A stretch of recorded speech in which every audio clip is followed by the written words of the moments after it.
Do we all see the same colors? What if Leonardo da Vinci, the greatest artist of all time, wasn't actually human? Answers to these questions and more on this episode of This Paranormal Life! Yo! Hey-o! Welcome back to This Paranormal Life. This is the weekly podcast. Every week we get to the bottom of a different paranormal tale, case, or claim and discover whether it is truly paranormal or not. As always, you're joined by myself, Mr. Kit Greer-Mulvanna. This guy, actually not in the same room as me. No, I'm down the hall. This is a This Paranormal Life first, folks. That's right. Not quite recording in separate locations, but in separate rooms. No, you might expect that someday we would record in different locations. Maybe, someone's off on location doing a secret investigation. No. We're in the same building. Yeah. I'm technically still on parole, so legally I'm not allowed to be beyond 100 feet from Kit at any time. Yeah, the offense was against me, which is the f***ed up thing. And I... Whilst I have a restraining order, of course, we still have a podcast. They gave us one of those ankle bracelets, but it's not like one of those ones that starts beeping. It's like one of the ones from f***ing Saw that'll just detonate and blow our legs off if we get too far away from each other. Remember Wild Wild West starring Will Smith? They had, I think, neck bracelets. That, Did they? I never saw it. Wait, was it not a cowboy movie? Yes. Right. And yet...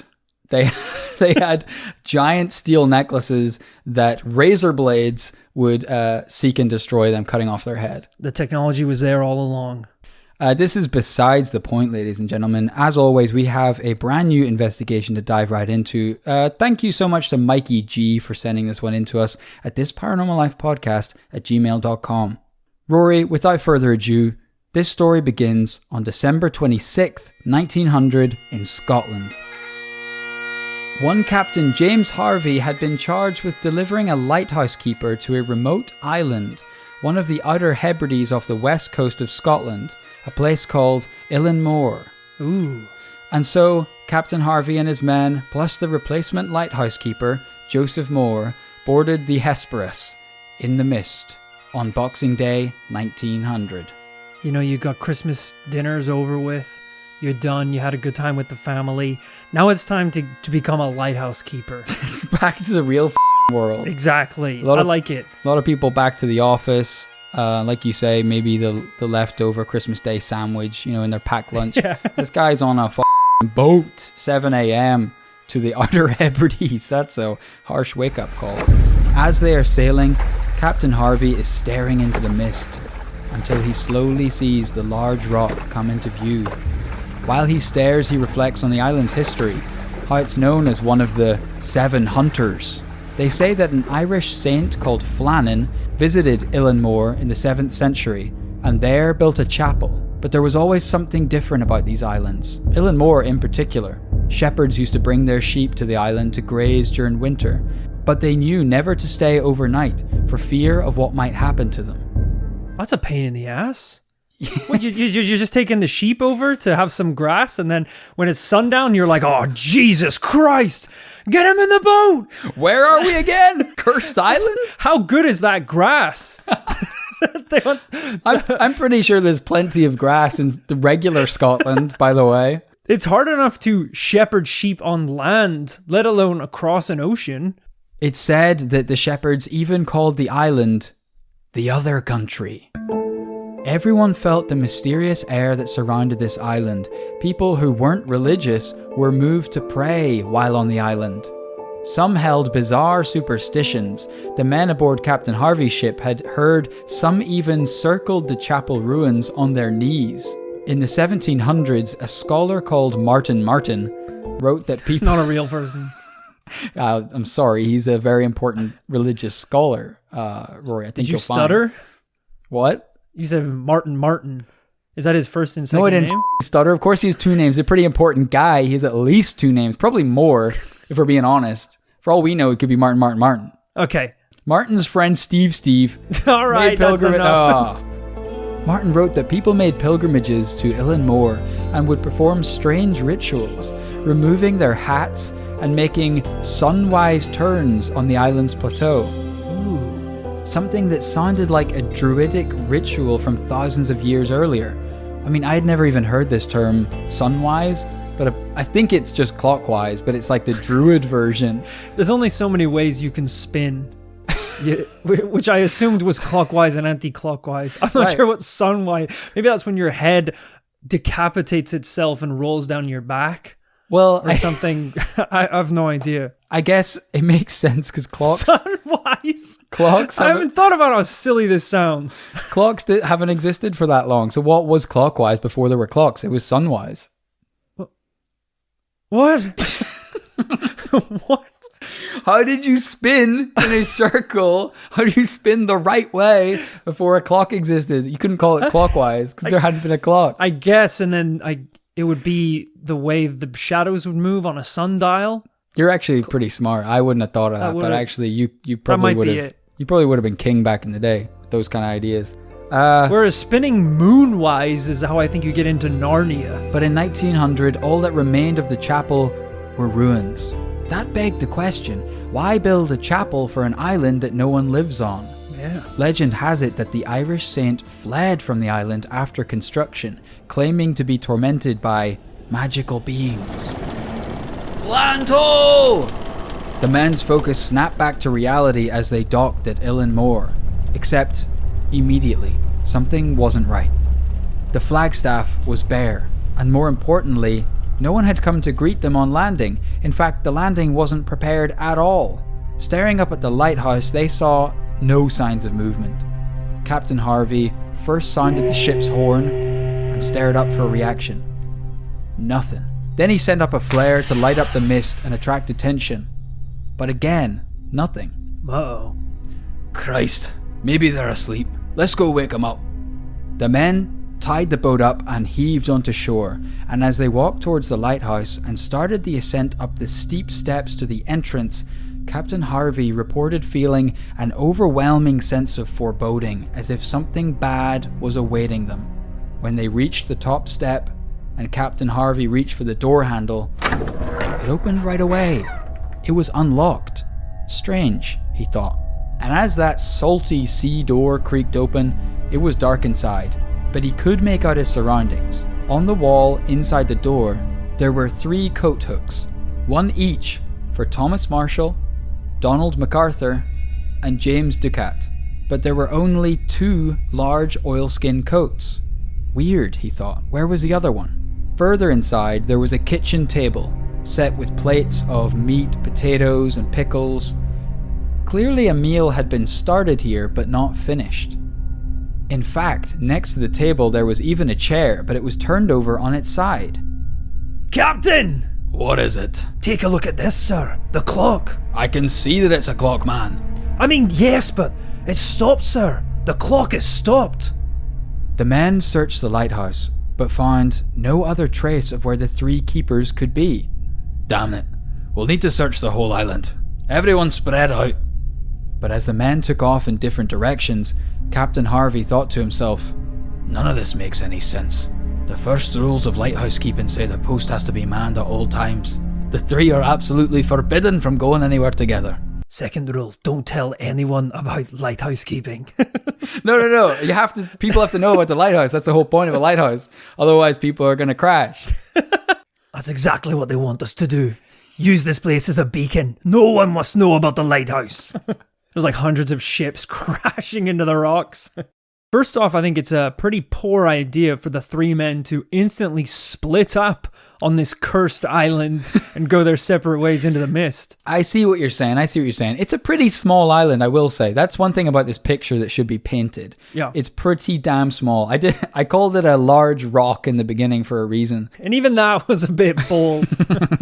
It's a pebble. They didn't have to sail. They hop, skipped, and jumped from Glasgow. The lighthouse? A firefly. Of course. It was a bug. That's why there weren't any coats. Bugs don't have coats. That's pretty brave. Especially when you're going away from the one thing that can pull you all back together. I guess maybe that's not a bad idea. Because then you could be like, hey, you go north, you go south, you go west. All of us meet back at the lighthouse. The thing we can all freaking see from the moon. Except, on Cursed Island, compasses aren't working. Oh, hell There's no north. It's sunwise here. There's no clockwise, anti-clockwise. The sea fog is coming in thick. I can't see my own eyes. He's a pirate now, by the way. He stopped being Scottish. He's got on 2 pirate eye patches. I can't see shit. And it seemed he was right. The men returned from scouring the island. There was no trace of the missing 3. If they had left, it wasn't on foot. Captain Harvey immediately set about sending a telegram to headquarters in Edinburgh. A dreadful accident has happened at Flannan's. The 3 keepers, Ducat, Marshall, and the Occasional, have disappeared from the island. On our arrival there this afternoon, no sign of life was to be seen on the island. Fired a rocket, but as no response was made, managed to land Moore, who went up to the station but found no keepers there. The clocks were stopped and other signs indicated that the accident must have happened about a week ago. Poor fellows, they must have been blown over the cliffs or drowned or something like that. Night coming on, we could not wait to make something as to their fate. I have left Moore, MacDonald, Boymaster, and 2 seamen on the island to keep the light burning until you make other arrangements. True enough, Harvey had done all he could to make sense of the men's disappearance. It was in the hands of his superiors now. And just a few days later, a senior member of the Lighthouse Board, Robert Muirhead, arrived at the island to investigate the unfolding mystery. This seems like a kind of a weird person to bring on board to help the situation. Because, I mean, you probably should bring someone who's like chief of police. 3 people are dead. Maybe a detective. You don't need the head of the Lighthouse Board. Yeah, I did think that myself. Like, not even, like, ambulance people like that. Emergency workers of some kind. Yeah, because you know he's going to show up and he's like, all right, what seems to be the problem, boys? Is there a light out? Do you need a fuse changed? 3 people dead, all missing. He's like, what'd you call me over for? It took 3 days to get here. And you're saying I've come to an island where there's a murderer? You ever heard of the first 48? It's long gone. Yeah, it seems like a weird person to bring over. He's not going to be able to help the situation. Yeah, he, like you say, he brings just a shitload of spare bulbs. Yeah. They're like, it's one big bulb, by the way. It's not 50,000 small bulbs. Robert traced the same footsteps that Captain Harvey had taken just days previously, hoping to find something they missed the first time around. A clue. He found nothing. Nothing except for the truth. The Lighthouse Logbook. Oh, okay. As he sat at the deserted kitchen table, he opened the log and flicked past countless routine entries to the most recent ones. But immediately, he was confused. In the days leading up to the final entry, there were mentions of bad weather, that over the days, this turned into a storm. The only problem was, there had never been a storm. At least, not according to anyone in the neighbouring islands. Lighthouse keepers and sailors should be the first people to know about the weather. And yet, an entry for the 12th of December mentioned severe winds, the likes of which I have never seen before in 20 years. Wow. From going from apparently no storm to the worst storm of your life. I mean, these are grizzly seamen as well. They've probably seen some pretty bad winds. For sure. The fact that they're saying this is the worst they've seen in 20 years? How bad can wind be before it just picks you up? Before it's just divine intervention. Before the lighthouse is carried away. Yeah. Like you say, these men are very, very experienced. Not a lot of people know, but to be a lighthouse keeper in Western Scotland, it's a birthright. As a baby, you're strapped Moses style to the inside of a small canoe. You're let loose in the fjords of Norway and you got to make it back to Glasgow. And if you make it, you're a storm child for the rest of your life. Even more disturbingly, it mentions that James Ducat, the most senior lighthouse keeper, had gone very quiet, while William MacArthur had been crying and cowering in the corner of the room. That's not good. I mean, these are like the space station of the Earth. They're like the old school space stations. Like these are we put the best of the best in here. They got to keep everyone else safe by keeping their cool, being level-headed. It's Galactic 12 shit. It's old school Galactic 12 shit. Yeah. It's not good if one is in the corner crying. Yeah, that's never a good sign. If you're supposed to be the light guiding ships away from sudden death, you can't be breaking down. You can't be crumbling under the pressure. You can't be spooked by heavy winds. Yeah. It's kind of the point of your job is you can't ask for help because your job is keeping people as far away from you as possible. Yeah, you know there's a massive problem if you're seeing flares shooting out of the lighthouse. You're seeing some kind of armed gunfight going on. Just gunshots and flashes of light coming from a lighthouse. That's like the equivalent of a small sinking boat coming across the Titanic and being like, oh, thank God, we're safe. This massive cruiser can help us. And then you see as it's ripped in two and you're like, oh, shit. None of this made any sense. Even if they were right about the weather, why would experienced lighthouse keepers be scared of a storm? They were in a brand new lighthouse, over 100 feet above sea level, almost 150 feet apparently. Why were they fearing for their lives? 13th of December, one day later, the logbook entry said the storm was getting worse and that all three men had been praying together. Then, I'm sorry, is something funny to you? I don't know. Because first it's the Martin thing, and now you're laughing at people praying for their lives. So, what are they so scared of? This is what I'm eager to find out. That's what we don't know. The storm of all storms, I guess. They just look out that window. They're just seeing like the day after tomorrow, 300-foot tsunami. Because you can't come back to land and say you quit your job as a lighthouse keeper, and the reason is too stormy. No. Because that's what your job is. Yeah. That's like a fireman retiring because it was too hot. It doesn't make any sense. That is the job. I would love to see that. Imagine a plumber handing in his notice and being like, I'm soaking. This sucks. It's the pool attendant who can't swim. Absolutely. Yeah. So it's going to have to take a lot to spook men who are supposed to be a beacon of safety. Then, after a series of routine details in the logbook, Robert read the final entry. Just 8 words, dated December 15th. Storm ended. Sea calm. God is over all. Robert looked at the room around him. What did it all mean? On the coat hangers there was only one coat missing, but surely they should all be missing. If there was the worst storm in 20 years, if the men had to go outside, why didn't they put on their coats? It was December in the Hebrides where the temperature is regularly freezing throughout winter. They wouldn't risk the cold like that. Why had they left in a hurry? And why all three at once when they knew it was against everything they'd been taught? Robert went back outside to examine the surroundings. He did find signs of the storm. A box of mooring ropes had disappeared, broken off and washed away by waves probably. Additionally, a lifebuoy was missing, meaning the force of water had been powerful and at least 10 feet above sea level. Wow. But how did that endanger the men 150 feet above sea level? Robert had no choice but to make his report to headquarters. I am of the opinion that the most likely explanation of this disappearance of the men is that they had all gone down on the afternoon of 15th December to the West Landing to secure the box with the mooring ropes, and that an unexpectedly large body of water swept them away with resistless force. But it didn't convince many.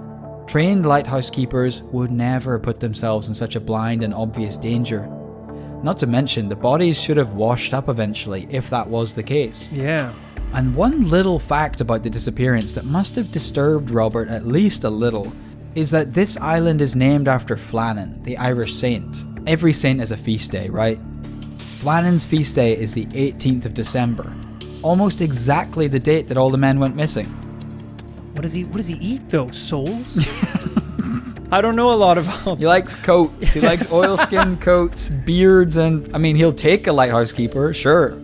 As the years went by, lighthouse keepers on Eilean Moor claimed to hear strange voices calling out the names of the dead men on the wind. Wait. What happened to the feast thing? I thought that was going to be a big part of it.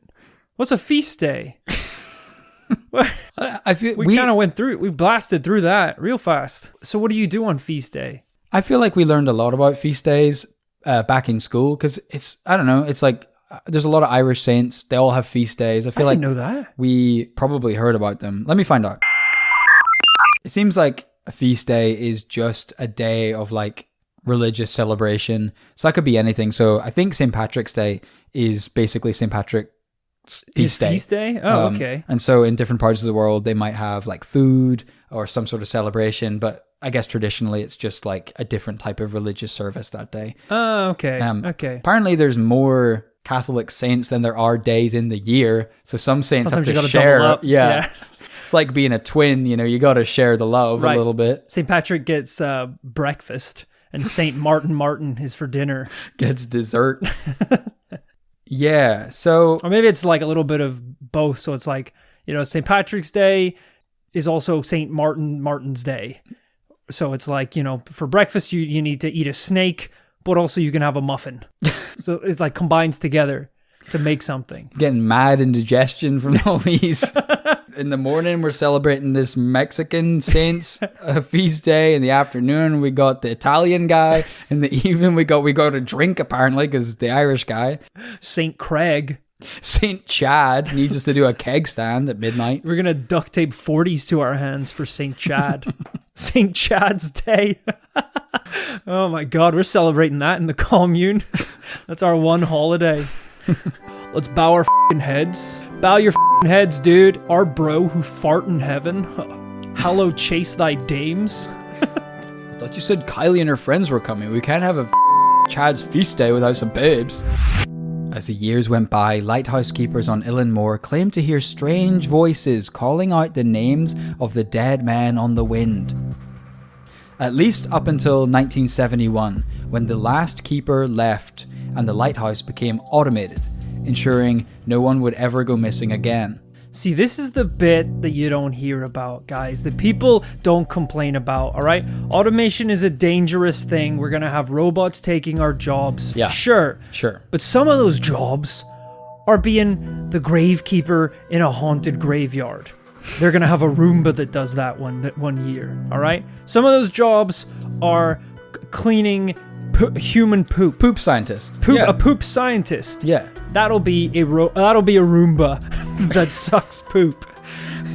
Well, it's gonna be mostly Roombas. It's gonna be. We're gonna be employing a lot of Roombas. Podcast hosts, of course. Roombas. Both I and Kit will be replaced at one point by Roombas. Probably Kit first. Then I will co-host for a year or two with the Roomba. I've been a Roomba for the last year. You guys didn't even notice. Kit's in Barbados. This is what's gonna happen. Some of the dangerous jobs, like lighthouse keeper on a haunted island, right, is gonna be done by a Roomba. That's gonna be top of the queue. That's the one Andrew Yang is trying to take down first of all. Exactly. All you need to do basically is strap a hue light to a Roomba, and you can control that thing from the shore. Because one Philips hue light LED is more powerful than a 1900s lighthouse. They would go blind if they saw it. And the survivors would probably try and burn us as witches. People don't realize that there was all light back in the day. The sun was a tenth of the strength it is now. But as for Thomas, Donald, and James, as one author, Bob Curran, put it, for many local people there was little doubt that they had been spirited into the other world. I don't need to tell the listeners at home that the more than mysterious and suspicious circumstances of this disappearance mean that people have theorized paranormal explanations for what happened for over 100 years. And that's a good amount of time to get some pretty decent theories in there. You would think. Oh no. And it turns out this island is pretty damn paranormal from the get. In the folklore of these islands, there are lots of cryptids. Right off the bat, you have 5 or 6 different types of water spirit. What? You've got the Kelpies, which you might have discussed before, which are kind of a shape-shifting water spirit. Right. You might be sensing that I'm kind of blasting through these because there's quite a lot of paranormal shit in the island. Kelpies is also the name, don't get confused, it's also the name of the North Korean sports hydration liquid, right, that is also in the market being sold alongside Chompies. We do have a lot of it. We have a lot of that as well to go around, so if you're looking for a quick fix when things are down, Kelpies. Yeah. Chug a load. That's insane that they went with that, isn't it? But Chug a load. Yeah. Terrible branding. I think it was like a translation thing. We were like, by the time I sent the email being like, RE, urgent, do not publish. It bounced back. The company had dissolved. It liquidated, which is ironic for a hydration company. I think they were trying to get for a minute, they were going to be the official drink of the Tokyo Olympics. Yeah. For the athletes, which would have been huge, a big deal for us too. Until Tokyo found out what was in the drink, and then they banned it immediately. I think a lot of people got radiation poisoning. Right. But there's a new and improved recipe, ladies and gentlemen. That's right. where you mix a little bit of chompies in with the water. Shake it up. And It's actually a delicious golden brown. It's a great protein replacement for, let's face it, everyone's out there stockpiling food and drink. Throw in a little kelpies. Chug a load. Chug a load. So that's right. So we have this namesake, the kelpies. They're a shape-shifting water spirit. But then you got Blue Man. The group? It's pretty much the group. You can't say it's pretty much the group. Because I'm basically going to the go ahead and group. assume they're not on the island playing drums with LED lights. Of course not. They live in the sea. But they are So it's blue. not pretty much the group. Well, they're pretty talented, didn't they? They disappeared 3 men, potentially, apparently. Also, they can control the weather and create storms. It's not the group then. The Blue Man Group are a performing act. The Blue Man Group have already done a lot of amazing things, and who's not to say that they couldn't control the weather? Hey, some of the stuff they do looks paranormal as shit, so I can at least side with you on that. Not to mention Shoni, who's kind of a sea god who you have to offer beer to so that you get a plentiful bounty of seaweed in the coming year. That's my kind of god. Definitely. Is she single? You can sense that she drinks beer. God, I'm taken. She drinks beer and she's flushed with weed. You definitely get the sense that's an older god. Because even the new god, like the god that most people worship, he's pretty up on stuff. He can kind of read your mind, and he's kind of everywhere all at once. He's pretty. He's the Superman. He's pretty metropolitan that way. Whereas Shoni is a beer and seaweed god, so that's pretty cool. Does God have a kryptonite? I guess he wouldn't put that in the Bible. That's true. He would omit that verse. Yeah, because, Superman doesn't go around being like, hey, hope nobody's got any kryptonite around here. Yeah. That's a bad move. Or do you think it's just like a fun little kryptonite? He's just like, I just can't have Krispy Kremes. They're too good. They're too good. I can't do it. I can't do it. Because if I have one, I gotta have another. I gotta keep going. And I'm hooked. And I'm gone. So I made the things. Yeah, so I can have as many as I want, and it's just be never ending. I can literally click my fingers and remove my own mouth. I might turn Earth into a giant Krispy Kreme. I might eat you all. Do it. You're sprinkles in my eyes. Don't you forget that, my children. You guys are delicious. Yeah, that's right. I've had a couple of you. I've tried them. That's actually... the bad ones, I eat them. It's actually a psalm that they skip over when they're in church. They're like, and the Lord said, you're all sprinkles in my eyes, and so it is up unto you. Take this bread, 'tis my crispy. Take this wine, 'tis my coffee. That's my Dunkin' coffee. That's my Dunkin' French vanilla latte. Then you got your mer people and regular water monsters. We don't need to dwell on them. We know what they are. Mer people. For sure. Pretty classic. For sure, people. And I'm not making these up. I just threw in water monsters, but there is some amount of evidence for this. A German ship off the coast of the Hebrides in 1882 reported seeing a 40-meter long sea beast. So we got at least one eyewitness report of one sea beast. How big did you say? You said the island was a pebble at one point, and this sea beast is 40 miles long? Meters?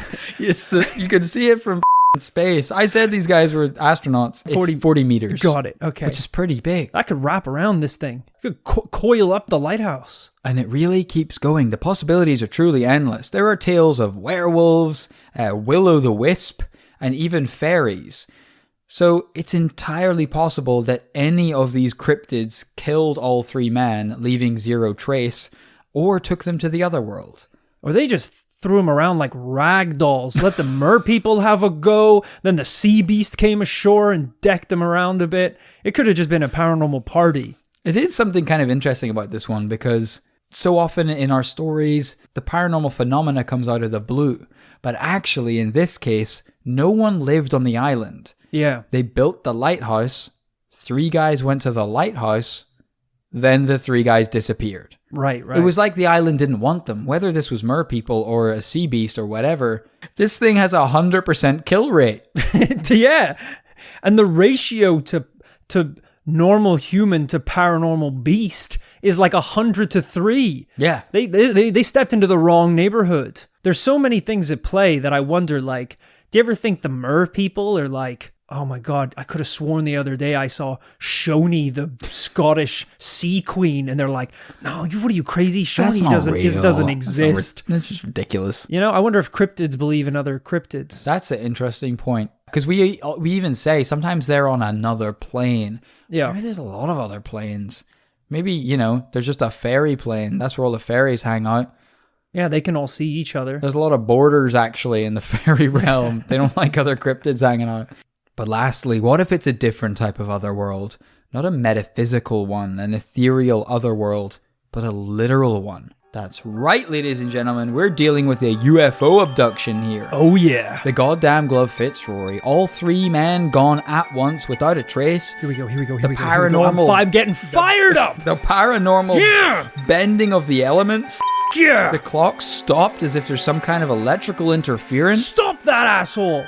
Listen, the cool thing about this mystery is that it is truly unsolved. And for that reason, it's inspired many people. There's a Doctor Who episode about this thing. There's been 2 films in the last 2 years based on this. We got The Vanishing starring Gerard Butler, and most recently The Lighthouse with Robert Pattinson and William Dafoe. That's what this is? Very loosely, yeah. Okay. The Willem Dafoe, Robert Pattinson, the Lighthouse, that's a lot less based on it, but it is, apparently. Wow. Whereas Gerard Butler went very hardcore. He went method, he went to the island. You're like, there are greys within the first 10 minutes. Absolutely. Thoughts? Wow. All right. Hey, I love this story. This is a great one. Very spooky and a lot of different explanations. Definitely love the UFO one that was kind of just thrown in there at the end. Just Tokyo Drift screeched into the parking bay. But it does make a lot of sense. What is a lighthouse but a beacon to space?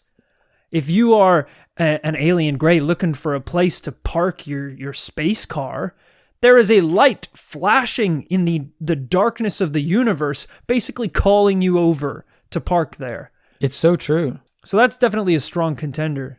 It definitely seems like, UFOs could just be dipping their toes in kind of human territories by going to pretty much tiny islands. Yeah. Off the coast of somewhere like Scotland. It's easy to say that there's a rational explanation. I mean, of course, in any given situation, that's the problem with the paranormal. There's always a rational explanation. The easy way out, The easy way out. The coward's way out. At the same time, we got some pretty hard holes in our story here. These men would simply not leave the lighthouse altogether, put themselves in a situation that they would die. They were 150 feet above sea level. Yeah. They were praying for their lives when apparently there was no storm to be seen.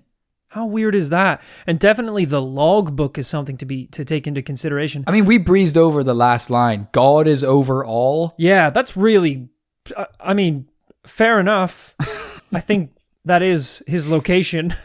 But kind of an ominous thing to think it's okay to write in a logbook at your work. It also doesn't make a damn bit of sense, because if they wrote that the storm has ended, sea is calm, God is over all, how are they getting washed away by a wave after that? Yeah, because they had implied that it ended. They were fearing for their lives, crying, all that. Then it's over. Then they disappear. If in my old job, you used to have to keep a log of the equipment that you had rented out from the studio. Sure. So if you were taking cameras out on work or radio mics, you'd have to log them in the system. If I just one day wrote one Canon 500, 2 radio mics, the sinners of the world will burn eternally. Yeah. People are going to have some questions. They're going to WhatsApp you for sure. I better not show up. I better disappear, because that's a weird thing to write in a work calendar. You just get an email. Don't come back. Keep the Canon. You sound like a threat. That's a very strange thing to write. It would lead me to believe that whatever was going on, whatever the situation was, it was pretty dire. It was pretty extreme. Yeah.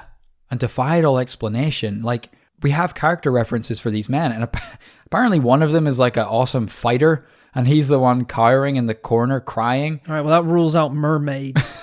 Because you could fight a mermaid. If you get them on land, they're done. Yeah. They're absolutely done. Yeah, no. You don't want to get them in the sea. Yeah. They're very much at home in the sea. Absolutely. No. I've been beaten up by mermaids before, but that was at SeaWorld, all right? So it was very much... No, that was a trainer. That was a trainer that you fought. You wanted to get in the pool with the dolphins. Well, he should have let me. He should have... They made it look easy, and they made the dolphins look like smartasses. I'm obviously going to go in there. They're pretty smart. They kept bragging. They were like, look at this dolphin. Yeah, the they dolphin can splashed you jump with water. through a hoop. And I looked at my brother and I said, I could jump through that hoop 1,000 times better than that dolphin. Hold my Bud Light. I'm going in. And he tried to stop me. He had the audacity to try and stop me. Well, you were trying to bottle a dolphin.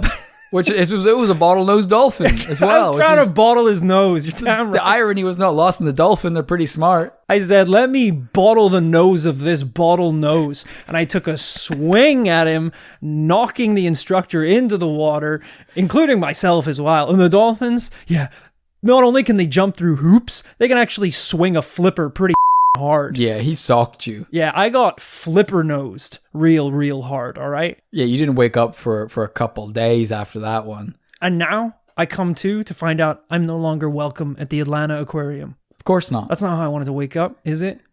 My point being, right, is if it's... You haven't met a mer person. I haven't met a mer person, No. but if they fight anything like a dolphin in the water, you don't want to mess with them. No. In the water. But like you say, land, it's like the UFC. They got no ground game. Exactly. You take them down, it's over. I say, all right, you slippery bastards, come and fight me on Mother Earth. They all jump out of the tank and absolutely beat the shit out of me. Slap the shit out of you. Oh! They're the other type of mer people. They got legs they can kick the shit out of you with. I'm like, back in the water. we jump back into the water. I drown. They don't even have to fight me. You can't swim. My arms are broken from the first 2 rounds. But what I'm saying is the character references were there. These people should not be praying and fearing for their lives, doing the job they've been trained to do and done for 20 years. Yeah. There's enough of beating around the bush here, Roy. What are we saying today? Is this story truly paranormal or not? I think for me to come down and say that it's truly paranormal, we'd need a shred more evidence leading down one path. Right. I think the most clear thing that we had to kind of steer us towards the paranormal was the fact that the men would presumably be smart enough not to leave the lighthouse if there was a storm. Yeah. But that's kind of it. I mean, if there was any reason and they had left, then they were blown away. They were swept away by the water. That's obviously what happened. If they were drunk enough, they might have done it. Yeah, and I don't know how much booze is flying around this little island. I think a good amount. But I know Shoni likes to get on the sauce. Yeah. So they got a plug. Exactly. So that definitely could be a factor. I think if we look at the facts, all right? How many coats were there? 1 coat? Sorry, 1 coat missing, which means that missing. only 1 coat left the building. So they're pretty blitz. They didn't even bring their jackets. They got that beer coat. Yeah. They had a feast, but one of the tables was overturned. As if something happened in a hurry. Yeah. There's a lot of suspicious. This is what I love about this. It's like a little Cluedo puzzle. Yeah. You kind of have to piece everything together. Yeah. This feels like a Poirot episode. Very much. Unfortunately, I'm no Poirot. Yeah. And very rarely is the conclusion to Poirot that it was paranormal. There's disappointingly infrequently. Poirot is never like, I need you all to join me in the dining room where I will unravel this mystery. And he's like brought them all there and it's like, Shoni, this is the sea queen, mer people, sea beast, fairy men. I've brought you all here to unravel the mystery. It's very much the butler, a rich woman, an old man. I think they tried it once. That was the end of the book series and TV series. I've called you all here. Monsieur Juliet, Bigfoot. Mrs. Scarlet. I followed the giant footprints up the stairs. All right, just say it was me. Everyone knows it was me. A giant beast Sasquatch sitting in a tiny French sofa. Mrs. Scarlet. We're all Sasquatch. You have to take me first. Don't you get it? I love him. No, Scarlet. They can't take us both down. He just rips Poirot's heads off. I feel like I sense where you're going with this one, Rory. Whilst we have a delicious Poirot, Agatha Christie-esque tale woven in front of us, none of the loose threads can definitively be connected to the paranormal. Yeah. And for that reason, I think personally it's going to have to be a no today. It's a no this week, unfortunately, folks. Fuck it all. That was like 99%. I was there. Yeah, I think we just needed that little push. Sometimes that's all you need. God damn it. But I know the listeners have got to have their own thoughts on this one. Send them in to this Paranormal Life podcast at gmail.com. Thanks so much. Thanks so much to Mikey G for sending it in. Guys, if you enjoyed this investigation and you just can't get enough of this Paranormal Life, let it be known there are bonus episodes available, bonus content available over on patreon.com/this paranormal life. You know the deal. I'm sure you've heard of Patreon. This is where creators get to create content direct to their audience. And then the audience can choose however much they want to pay every month and get stuff back. So we offer bonus episodes. We currently do commune t-shirts if you're feeling fancy. And there's a big backlog of bonus episodes, which will keep you entertained. All right, you're not quite selling it here. You're not quite sexing it up enough. Okay. All right, this is a pretty dry run. You know, you got to sell it to these people. They've heard this. Every podcast they listen to has the same message. Oh, please give me money on Patreon. I didn't say anything like that. I also don't sound like that. I didn't smooch anyone. I need pennies. Pennies. I didn't. You gotta big it up like I would this. Never beg. Right? I would never beg. Right. All right. Calm down. All I'm saying is you gotta sex it up a bit. All right, guys. If you want some bonus content, bonus audio. All right, the shit the public doesn't get to hear. This is a reverse lighthouse, people. This draws in truth ships and slams them against the rocks, killing everyone on board. I don't know if it's very clear. If you want to risk your life and the lives of your friends, you need to download these bonus episodes, plug them into a boom box, to risk and your life, throw it out the window where it will be intercepted, psycho-dived through dimension, and the truth will echo throughout the universe. It's a little overdramatic. It's $5 a month. Yeah. Is that clear enough? Well, you left that to the very end, but yeah, I guess it is. And they're pretty good. There we go. So that's how you sex it up? You say they're pretty good? The sexing up was the lighthouse shit. Well, it was the lighthouse shit I did. But you know, they're also pretty good. And they're $5 a month. What is that? That's a steal. That's nothing. That's a cup of coffee. Goddamn steal. Also, by signing up to the Patreon, you will get an invite to the This Paranormal Life Discord. This is somewhere we often forget to talk about, but it does exist alongside our Facebook community, the subreddit. There is also This Paranormal Life Discord, if that's where you like to hang out. And that subreddit is like a lighthouse, all right? But instead of steering away ships, it crashes them into the rocks. Okay, that's You're quite drawn in. Well, you'll be bombarded with so many messages, so much paranormal You're not going to be bombarded is bad. You're gonna have to break your phones over your knees just to stay sane. It's very chill. It's like we do a bonus episode every single month. It's also pretty good. Yeah, and fun. Okay, so there you go. So there's probably a little bit of what you want. That bit out. We should say we're recording this Wednesday, 18th of March. In separate rooms. Yeah, we did mention that at the top. Yeah, as of today, we're doing a little distancing, sure, but otherwise things are chill. We just wanted to let you know because, things are changing pretty rapidly by the day. So we just wanted to say stay safe, everyone out there. Be safe, stay at home, look after yourself.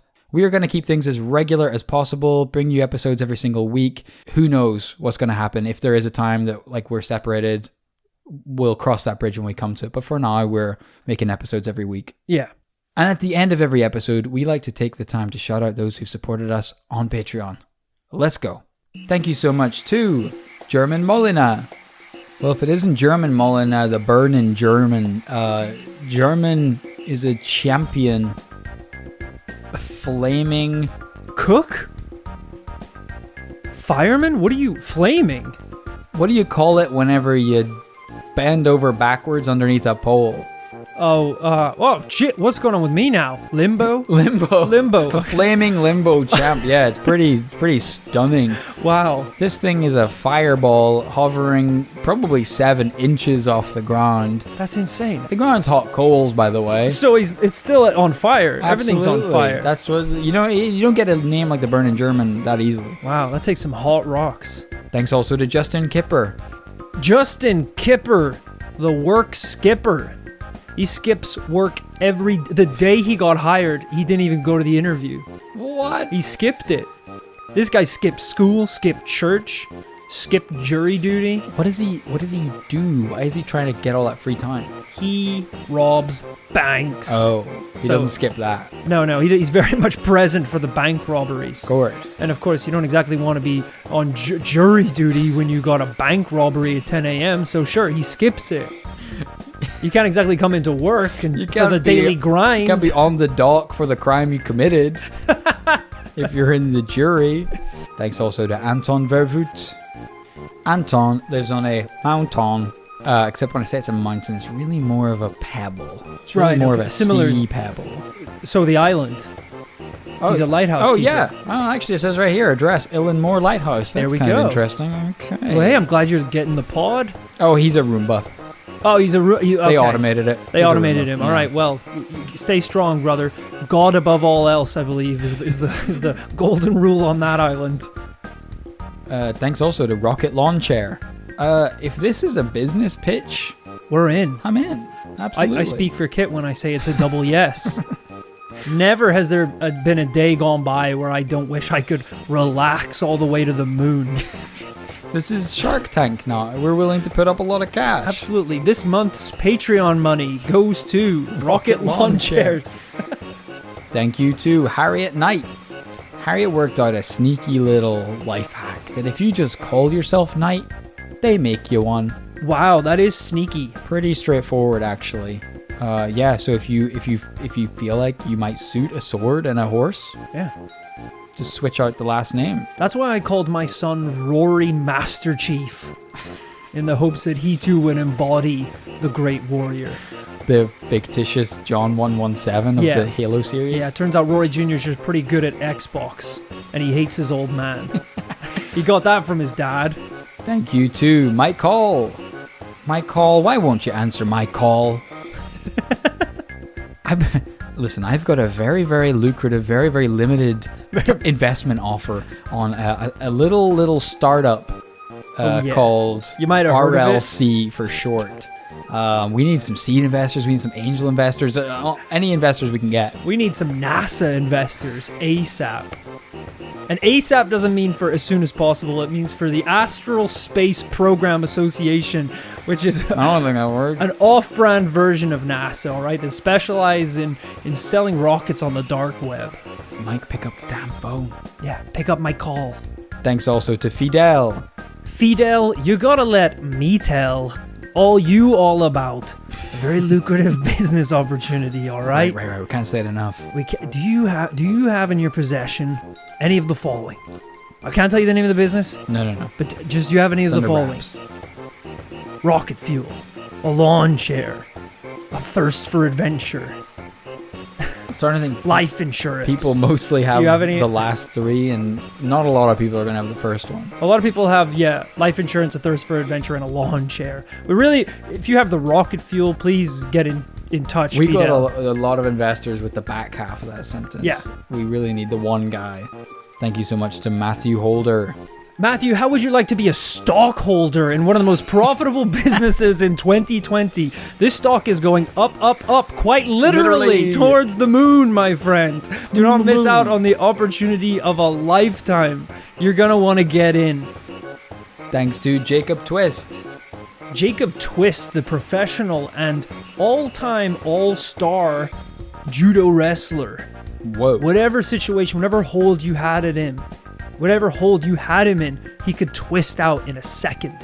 Whoa. You think you got him on the ropes? Twist! It's like a Stretch Armstrong type. Yeah. Now he's back. He's got you on the ropes. He's dizzy as shit, sure. He just twisted sunways for about 30 minutes and managed to escape. All right? This is all in water, though. This is a person right here. a Merson. So yeah, this would not work on land. of course. Yeah, don't try it on land. You will explode. Thank you to Alexandra Lane. Owner of the very profitable bowling alley, Alexander's Lanes. Whoa. This is the biggest bowling alley, the only one that has 100-pin bowling scene possibly you might have in the popular video game Wii Sports Resort. Quite right. Very impractical, of course, to implement in real life. It takes about 30 minutes for them to clear all the pins off of the lane. Sometimes the pins just explode and go into other people's lanes. Did we mention the lane is a mile long? Yeah, your ball just disappears into the horizon. You don't even get a score back for about half an hour. It's a very difficult, frustrating process. But somehow people keep paying him for it. Thank you to Mano Tevar. I'm just gonna speak to you mano a mano. I want to go to de bar. All right, just you and me. Go out for a little drink, some tequila shots, see what happens. What do you mean, see what happens? See where the night takes It us. doesn't sound like you just want to go to the bar. You're saying like, let's get started at the bar and then see what happens. Maybe work our way up to a tiki bar. Okay. You know? So you want to do a bar crawl. That's quite a more extreme. Yeah, then see what happens, as in see how far we can make it up the road. If you're interested, just get in touch. Thanks also to Joseph O'Kelly. We've heard of Shoni, Queen of the Sea, but this is Joseph O'Kelly, the King of the Jelly. What? Like the edible food stuff? Yes. Yeah, there's not a lot like, Shoni has free roam over all the oceans. There's a lot of ocean too. Joseph kind of just hangs out in jelly. Like his little Sounds bad. his little eyes are just like in the jelly. Which is mostly kids' birthday parties, by the way. So And kind of a weird place. It's very often consumed by children as well. He can't even see straight because he's jiggling around everywhere. Everything's red or yellow or whatever the color it is. It's not good. He's not a god. I shouldn't have led with that. He's more of a sprite. Like Right. a little demony sprite. Thanks also to Rachel McDougall. Rachel McFrugal, we're going to need you to change your ways. I know you've been living light your whole life, trying to save for that next big thing. I'm telling you, the big thing is here. This is it. This is it. And it's called strapping a rocket to a goddamn chair. It's not retirement. It's not university. So time to stop being so frugal and getting a little bit spendy, all right? Because you don't want to be the one person left on Earth when we're all relaxing on the lawns of the moon. Beautiful green lawns of the moon. Thank you to Jayton Cox. Jayton Cox likes baiting cops. He'll call 911, 999 and be like, "You gotta help me. It's an emergency. There's so much blood. I'm freaking dying here. Get your little piggy asses to the..." That's a red flag. They should have known at that point. "Get your lazy cop asses." that I pay your taxes for. And they're like, "All right, we're gonna hang up." No, please don't hang up. Please don't hang up. I'm actually the blood's pouring out. I'm really friggin' hurt. And of course they show up and he's not there. He's not there. No, nowhere to be seen. The first time he tried it, he was there. And they arrested him like on the spot. He should have seen that coming. But he loves baiting cops, man. Thank you also to Jeffrey Hartman. Jeffrey Hartman, the hard man. You know how like the Thing from the Fantastic Four? Of course. He's pretty strong. He's made out of rocks. He is. Hardman is even harder than the Thing. He's like made of iron. He's like Iron Man, but inside, underneath that iron flesh. I feel like the Iron Man just curbed your whole idea here. Underneath that Iron Man exterior is a Thing core. He's got rocks underneath that iron. Oh. Yeah. So it's just if the Thing was in a Tony Stark suit. Yeah, it basically. Okay. Yeah. That's pretty tough. Yeah, you kind of took the wind out of my sails there a little bit when you described it like that, but it's fine. Thank you. Thank you lastly but not leastly to Daniel. Daniel is like freaking Iron Man, all right? He's got that tough iron exterior, but his interior is like a freaking jelly baby. What? He's like a flabby little swamp beast. It's basically the armor keeps him all intact, but you could pop him like a water balloon. You know, he's like the opposite of Hardman. That's awful. I'm so sorry to hear that. I don't feel awful for him. He's got an Iron Man suit. He just never needs to get out of the thing. Not only that, he does not need the rocket launcher. That's right, because he has the jetpacks in his feet. Exactly. Do you have jetpacks in your feet? Of course you don't. Which is why you need to pick up your own rocket launcher ASAP. Thank you to everyone we've just shouted out today and everyone we're going to shout out in future episodes. Thank you so much for tuning in. We will catch you next week for a brand new paranormal tale. Stay safe and wash your hands.